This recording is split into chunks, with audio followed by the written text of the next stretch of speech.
Chris Bishop.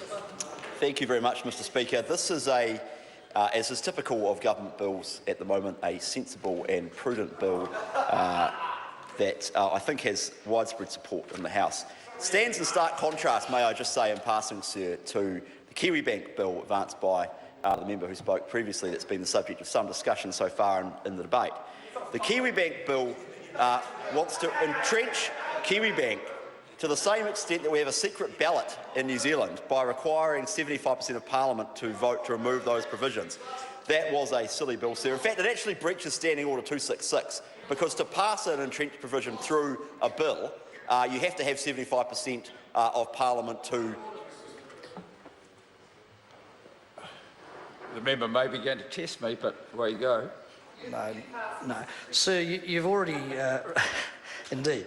You've already ruled on relevance. I think that was the speech that Mr Bishop made last week. And the point is that I'm the only person who can rule on it, and it can't be brought up by way of point of order. And you anticipated a comment I was going to make. I did call that member back to the bill when he was getting too far away from it. The member, I think, should refer to this bill and not to a bill which passed the House last week from now. Yeah, thank you, sir. I was pointing out that the Kiwibank bill breaches Standing Order. The member doesn't make excuses. He just gets on with the debate. Okay, Mr. Speaker, this is a sensible bill because it allows for funding investment vehicles. As the Minister of Finance rightly pointed out, sir, there's a prohibition in the superannuation legislation that means that the guardians of the New Zealand Super Fund can't control businesses outright. And actually that's a sensible provision because, as has been pointed out, the New Zealand Super Fund has grown to the extent now, sir, that it could actually control vast swathes of the NZX. But, sir, the guardians have asked for greater flexibility in the way in which they invest to allow controlling interests in passive holding subsidiaries, which will allow them to use global best practice in the way in which they invest, and this will obviously maximise the return for taxpayers.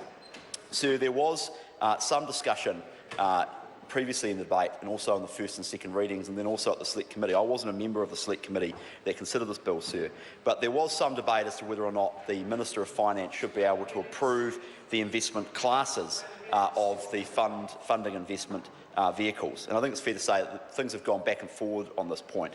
But the conclusion that the government's come to is that it's absolutely paramount that we protect the independence of the super fund. Absolutely paramount, because as the Honourable Clayton Cosgrove rightly pointed out in his contribution to the debate, politicians are not great at deciding which particular companies to invest in, and they should remain well away from it, sir. Sir, I want to briefly canvass some of the claims made by members opposite about the decision that the government took, the prudent decision that the government took after the 2008 election to suspend contributions to the super fund. Members opposite have made much of this claim in the debate today and also in debates previously. I think there are probably three things to say about this. The first is that if the government had decided to continue to make contributions to the super fund, it would have essentially been borrowing money to invest. And, sir, that negates the understanding of risk. It doesn't understand risk. Like putting money on the credit card, sir, to invest in the global equities, which are highly volatile. So as Michael Cullen pointed out at the time that he set up the New Zealand Super Fund, that is not a smart thing to do. The second thing, sir, is that although it's true to say that the New Zealand Super Fund has made good returns in the last 6 or 7 years, it's equally true that in that time it could have made extremely large losses. And I suspect, sir, that members opposite will be saying something very different today if the government had continued to borrow money at a time at which we're already borrowing to maintain entitlements and invest in infrastructure, things like that.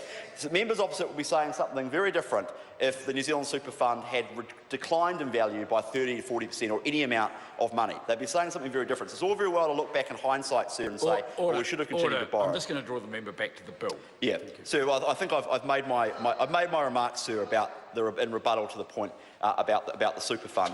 Look, this is something that the National Party supports. We support the independence of the super fund. We support the New Zealand Superannuation Fund. This is a prudent bill that will maximise returns for taxpayers. And with that, sir, I commend this bill to the House.